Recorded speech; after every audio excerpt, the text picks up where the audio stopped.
Assalamualaikum warahmatullahi wabarakatuh.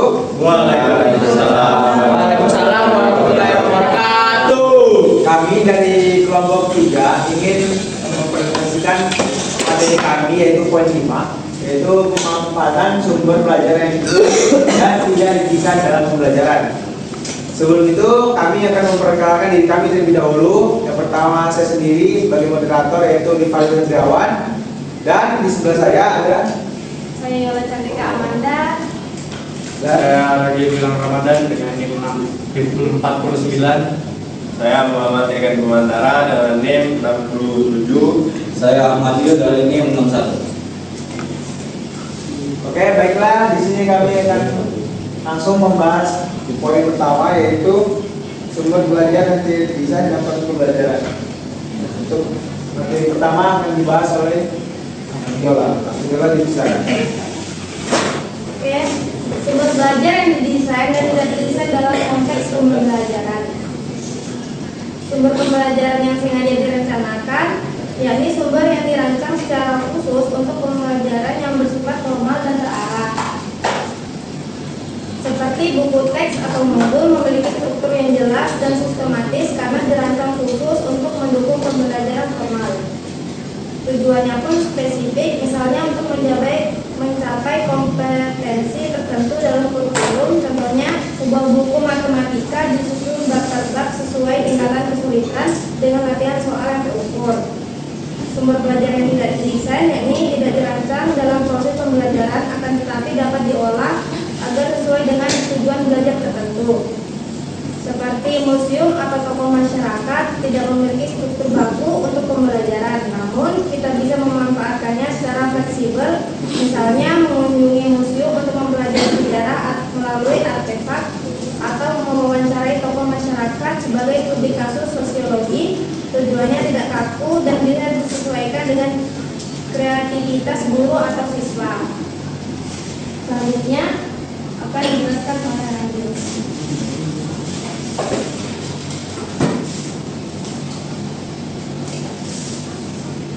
Nah, baik. Jadi di sini saya akan membacakan karakteristik sumber belajar yang didesain dan tidak didesain dalam proses pembelajaran. Nah, jadi yang didesain itu ada dirancang khusus untuk, yang pertama ada dirancang khusus untuk pembelajaran. Yang kedua, di situ memiliki struktur dan tujuan yang jelas, yaitu pembelajaran formal. Yang ketiga, contohnya itu seperti buku, brosur, ensiklopedia, film, video, tape, dan slide. Lalu yang tidak didesain itu ada tidak dirancang untuk pembelajaran. Lalu yang kedua, fleksibel atau dapat diolah untuk tujuan belajar tertentu. Selanjutnya nomor terakhir, contohnya seperti pasar, museum, tokoh-tokoh masyarakat, tenaga ahli, tokoh agama, dan lain-lain. Selanjutnya akan dibacakan oleh Pak Adil. Pemanfaatan sumber belajar yang didesain dan tidak didesain. Yang didesain dalam pemanfaatan sumber belajar yang didesain seperti buku, modul, video, dan LKS. Guru dapat menggunakannya untuk menyampaikan materi secara sistematis dan sesuai dengan tujuan pembelajaran.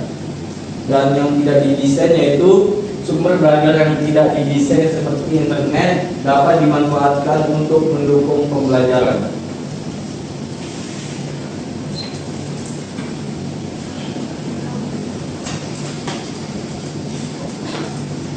Selanjutnya yaitu ada contoh sumber belajar di desain dalam teori kognitif. Yang pertama yaitu e-modul interaktif yang menggunakan prinsip Meyer tentang multimedia learning. Yang kedua, video pembelajaran yang dirancang dengan memperlihatkan beban kognitif seperti penggunaan animasi dan voice over yang jelas dan terstruktur. Yang ketiga, yaitu simulasi komputer yang mengajak siswa berpikir kritis, mencoba-coba solusi, dan memberikan umpan balik langsung. Yang terakhir, mind mapping tools digital atau fisik yang disediakan guru untuk mengorganisir informasi secara hierarkis dan visual.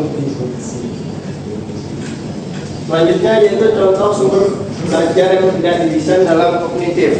Yang pertama yaitu berita online atau artikel dari media massa yang dibaca untuk mengaitkan teori dengan peristiwa aktual. Yang kedua, video YouTube yang bersifat informatif tapi bukan dirancang untuk mengajar. Yang ketiga, diskusi di media sosial seperti forum atau komentar yang tidak difasilitasi oleh guru tetapi bisa memperkaya pengetahuan. Yang terakhir yaitu pengalaman pribadi siswa yang dijadikan refleksi atau ilustrasi dalam memahami konsep kognitif. Selanjutnya akan dijelaskan oleh Yola. Selanjutnya yaitu contoh sumber belajar didesain dalam konstruktivisme. Yang pertama ada project-based learning, siswa mengerjakan proyek nyata, misalnya membuat solusi untuk masalah lingkungan di sekolah. Yang kedua, problem-based learning, siswa diberi masalah terbuka dan harus mencari sendiri informasi, berdiskusi, dan membangun solusi. Contohnya bagaimana cara menyaring air sederhana di daerah krisis air. Yang ketiga, kegiatan eksperimen atau simulasi, siswa menemukan sendiri prinsip sains melalui pengamatan dan percobaan, misalnya membuat roket dari botol air untuk belajar hukum Newton. Yang keempat, diskusi kelompok kolaboratif, siswa saling tukar pandang dan membentuk pemahaman bersama dengan guru sebagai moderator. Selanjutnya, contoh teori belajar yang tidak didesain dalam teori konstruktivisme. Yang pertama, percakapan spontan antar siswa tentang topik pembelajaran yang memperkaya pemahaman mereka. Misalnya siswa berdiskusi cara kerja mesin sepeda saat istirahat. Yang kedua, observasi lingkungan sekitar yang kemudian dikaitkan sendiri oleh siswa dengan materi pembelajaran. Misalnya melihat pelangi dan mengaitkannya dengan pembiasaan cahaya. Yang ketiga, belajar dari pengalaman pribadi atau keluarga, seperti siswa yang belajar konsep ekonomi karena membantu orang tuanya berjualan. Yang keempat, konten media sosial atau YouTube yang memicu rasa ingin tahu dan eksplorasi lebih lanjut oleh siswa secara mandiri. Selanjutnya akan dilanjutkan oleh Kak.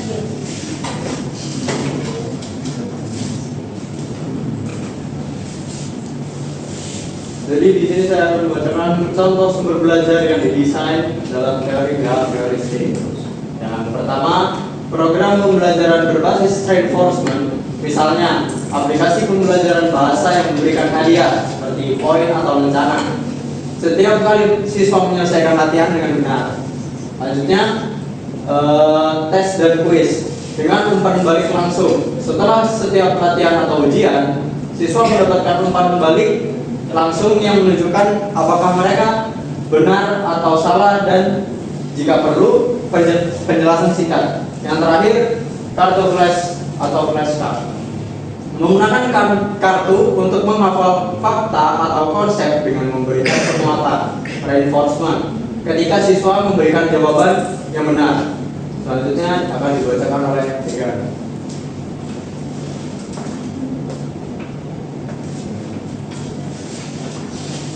Selanjutnya yaitu contoh sumber belajar yang tidak didesain dalam heuristik. Yang pertama yaitu konten video edukasi yang tidak dirancang dengan penguatan atau umpan balik langsung, tapi dapat mempengaruhi siswa untuk mempelajari perilaku tertentu atau menghafal informasi.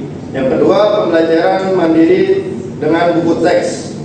Siswa membaca buku teks dan mengerjakan soal latihan dengan sedikit atau tanpa interaksi dari guru, tetapi tetap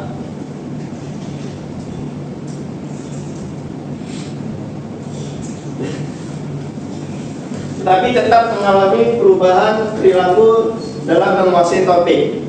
Dan terakhir, observasi guru atau orang lain. Siswa melihat guru atau teman mereka menunjukkan perilaku yang benar dan kemudian meniru atau mengulanginya sebagai bentuk pembelajaran.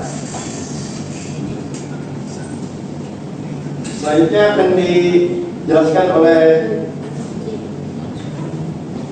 Rivaldi.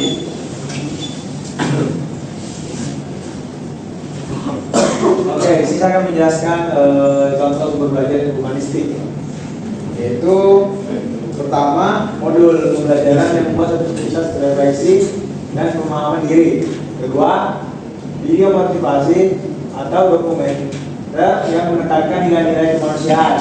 Yang ketiga, yaitu lembar kerja yang mendorong siswa mengeksplorasi minat dan tujuan hidup. Keempat, buku-buku pengembangan diri dan biografi tokoh inspirasi.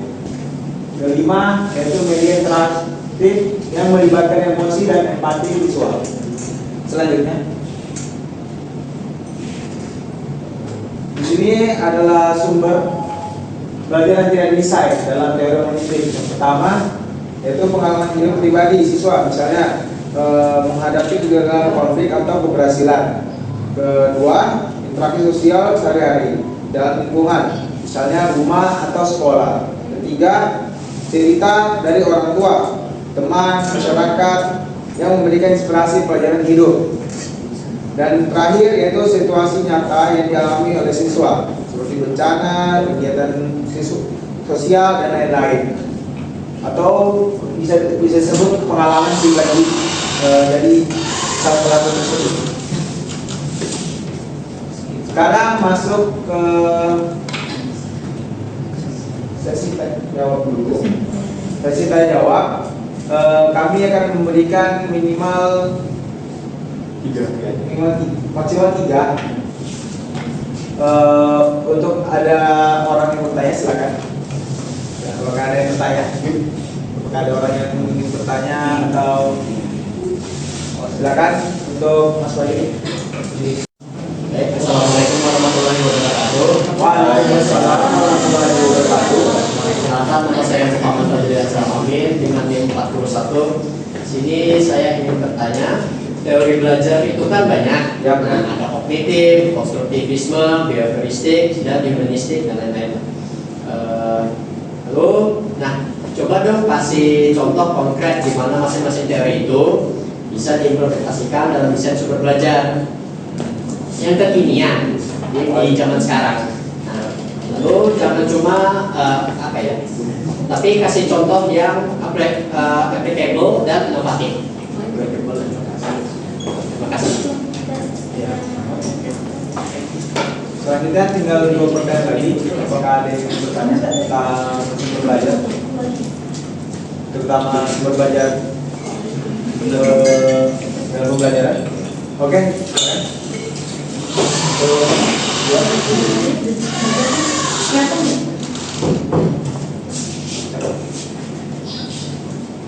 Perkenalkan, saya Najwa Hawalidya dengan NIM 65. Pertanyaan saya kan Anda sudah menunjukkan kepada kami bahwa ada beberapa sumber pembelajaran desain untuk teori humanistik. Pertanyaan saya itu jelaskan bagaimana sumber tersebut mendukung perkembangan emosional siswa. Lalu bagaimana interaksi sosial sehari-hari dapat menjadi sumber belajar tidak didesain dalam teori humanistik. Baik, terima kasih. Jadi tinggal 1 pertanyaan lagi. Silakan. Assalamualaikum warahmatullahi wabarakatuh. Waalaikumsalam warahmatullahi wabarakatuh. Sebelumnya perkenalkan, nama saya Zania Sadasia Sosial dari NIM 58, ingin bertanya pada kelompok 3. kelompok 3. Nah, kalian kan membahas tentang sumber belajar nih yang bisa dan tidak bisa. Nah, untuk pertanyaannya singkat aja, bagaimana cara kalian memilih sumber belajar sesuai dengan tujuan pembelajaran tersebut? Kan tujuan pembelajaran tersebut saya jelaskan secara kuncinya dan bagaimana. Terima kasih.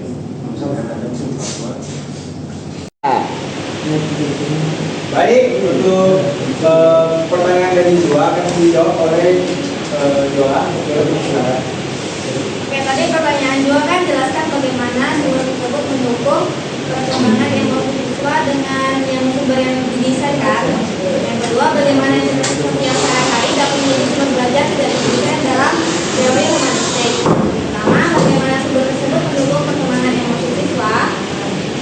Sumber belajar yang didesain dapat mendukung perkembangan emosi siswa melalui berbagai cara. Pertama, dalam teori humanistik. Yang pertama itu contohnya buku biografi tokoh inspiratif atau media interaktif membantu emosi, memberikan contoh konkret tentang penanggulangan dan pengelolaan emosi dalam menghadapi tantangan.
Ya. Terima kasih.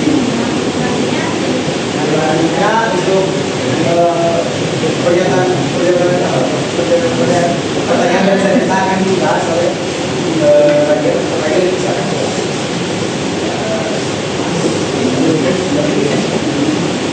Nah, jadi di sini Danita nanya tadi cara memilih sumber belajar yang sesuai dengan tujuan pembelajaran.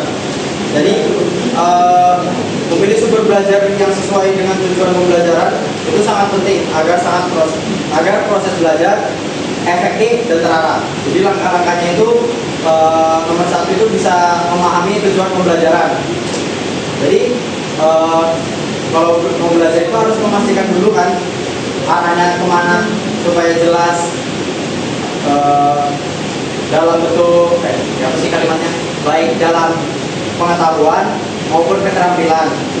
Lalu yang kedua itu identifikasi kebutuhan peserta didik. Jadi bisa mempertimbangkan usia, tingkat kemampuan, gaya belajar, dan latar belakang peserta didik. Nah yang ketiga itu bisa mencocokkan konten dengan tujuan. Jadi bisa memilih sumber belajar yang materinya relevan dan mendukung pencapaian tujuan. Misalnya itu video penjelasan, atau jika tujuannya keterampilan praktik, gunakan simulasi atau latihan langsung. Yang keempat itu bisa perhatikan keandalan dan validitas sumber. Nah, bisa menggunakan sumber dari penulis, lembaga atau platform yang kredibel dan diakui. Kira-kira jawaban seperti itu. oke, terima kasih. Sama-sama. Oke, baik. Apakah ada yang tak puas dengan pernyataan dari tadi? Sangat puas. Oke, baik. Terima kasih. Baik, untuk pertanyaan terakhir dari Mas Fadli akan saya jawab. Untuk yang ini, soalnya tadi teori belajar itu kan banyak ya. Kayak ada kognitif, terus konstruktivisme, behavioristik, dan humanistik. Nah, terus pertanyaan di sini yaitu coba kasih contoh konkret di mana masing-masing teori itu bisa diimplementasikan dalam sumber belajar yang kekinian, ya, yang gampang diaplikasikan dan inovatif. Kalau untuk pertama, untuk teori kognitif, misalnya ini fokusnya untuk menyimpan informasi. Misalnya guru memberikan penjelasan, terus kita merangkumnya dalam mini mapping, tetapi menggunakan aplikasi Canva.